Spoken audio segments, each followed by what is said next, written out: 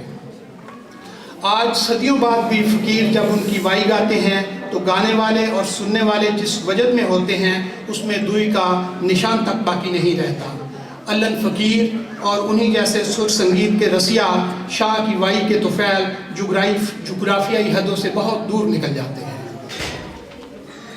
لیکن اپنی بات کی طرف واپس آتے ہوئے میں یہ کہنا چاہتا ہوں کہ ان تمام عوامل نے جہاں انہیں عوام سے قریب تر کر دیا، وہیں ان کی شاعری میں وہ معنوی لوازم بھی ان سے منظوم کروا دیے کہ ان کی شاعری نہ تو پرانی ہوتی ہے اور نہ ہی زندگی سے پہلو تہی کرتی ہوئی دکھائی دیتی ہے۔ سامعین کرام، شاعرانہ کمال کی اس پہنچ کا منبع اور مرجع وہ اصل حقیقت ہے جس کی تلاش میں دانش اکیلی کافی نہیں، یہ باب عرفان ہے۔ شاعرانہ کمال کی اس پہنچ کا منبع اور مرجع وہ اصل حقیقت ہے جس کی تلاش میں دانش اکیلی کافی نہیں، یہ باب عرفان ہے۔ یہ عرفان کی منزل ہے جس تک رسائی کے لیے ہزار جہد چاہیے۔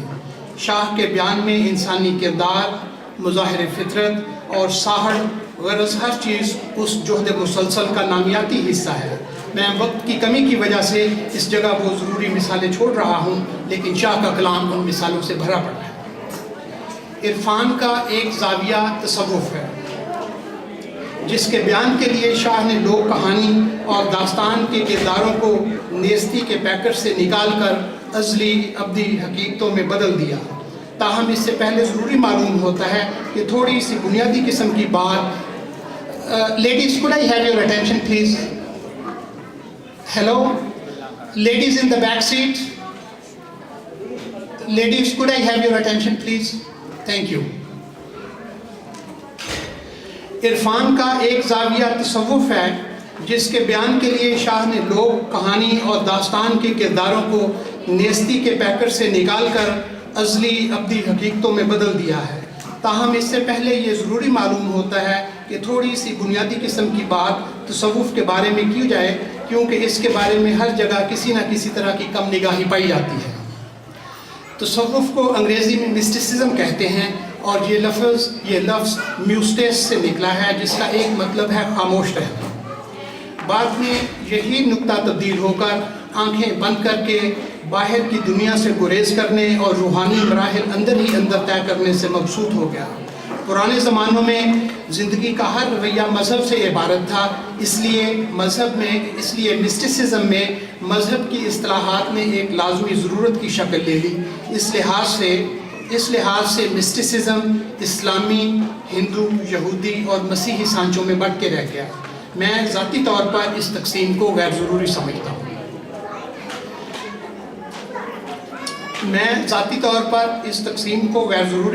ہوں۔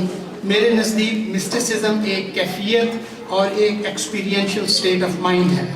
اس کے لیے خاموشی کی کوئی ایسی ضرورت نہیں، لیکن یہ وہی خاموشی ہے جو اظہار میں کبھی منہ قلم کوٹ ان کوٹ نون میم راشد سے میں نے یہ ہے لیکن یہ وہی خاموشی ہے جو اظہار میں کبھی منہ قلم، کبھی گل تازہ اور کبھی تھرکتے پاؤں بن جاتی ہے۔ شاہ نے وہی کیا جو اس تجربے اور خود آگہی کے بعد انسانیت کے بزرگ ہزاروں سالوں سے کرتے چلے آئے ہیں۔ کبھی منہ قلم، کبھی گل تازہ اور کبھی تھرکتے پاؤں جیسے حوالوں سے شاہ نے اپنی شاعری کے سر، سنگیت اور زبان کے ساتھ سندھی لوک فرسہ کی ان داستانوں کو حیات جاویداں بخش دی جن کی ابتدا ان کے جد امجد شاہ عبدالکریم بلڑی والے نے کی تھی۔ شاہ نے اسی روایت پر چلتے ہوئے سورت اور رائے ڈیاج، سسی پنو، مومل رانو، عمر ماروی، لیلا چنیسر، سونی مہار، نوری اور جام تماچی جیسے کرداروں سے علاقائی ثقافت کے نقش و نگار کو چار چاند لگا دیے۔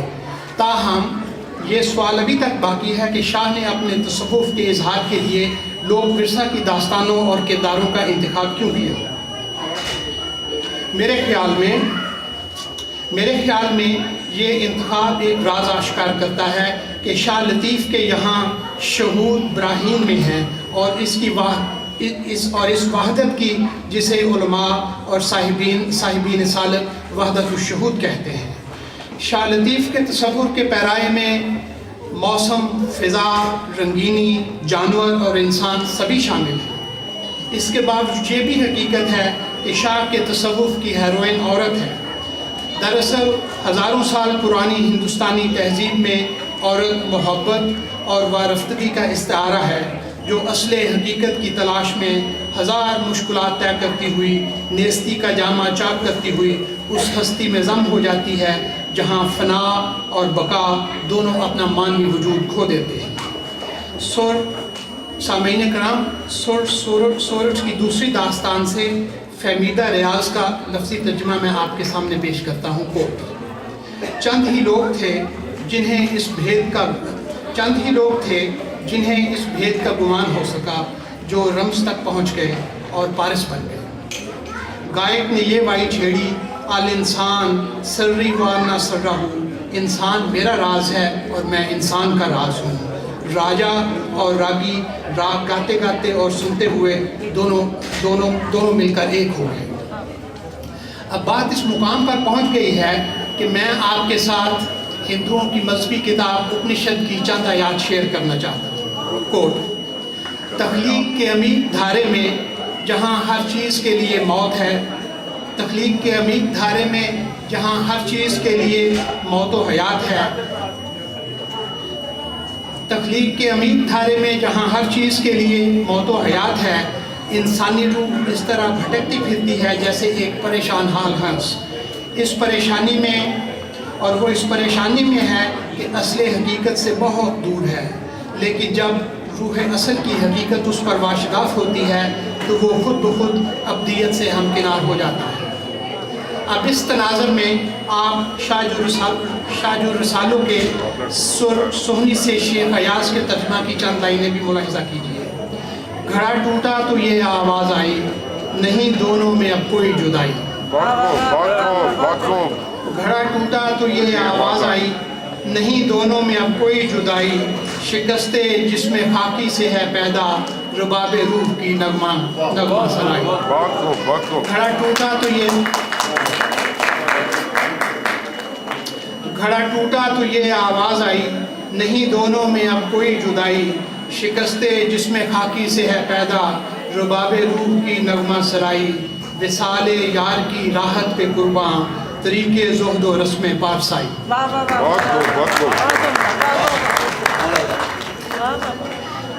اور سامعین، میں یہ کہنا چاہتا ہوں کہ یہی الوہی نغمہ گاتے گاتے سندھی زبان اور انسانیت کو شاہ رسالو جیسا سدا بہار تحفہ دے کر شاہ لطیف کا آذر ہستی کا تراشا ہوا بت تو بہت جلد ٹوٹ گیا، لیکن ٹیسٹ آف ٹائم کی کسوٹی پر یہ راگی اپنے بیت میں، اپنی داستان میں، اپنے سر میں، اور میں کیا کہوں، وہ اپنی وائی میں زندہ، اور اس کی وائی سندھ کی ریت کے ہر ذرے میں پائندہ ہے۔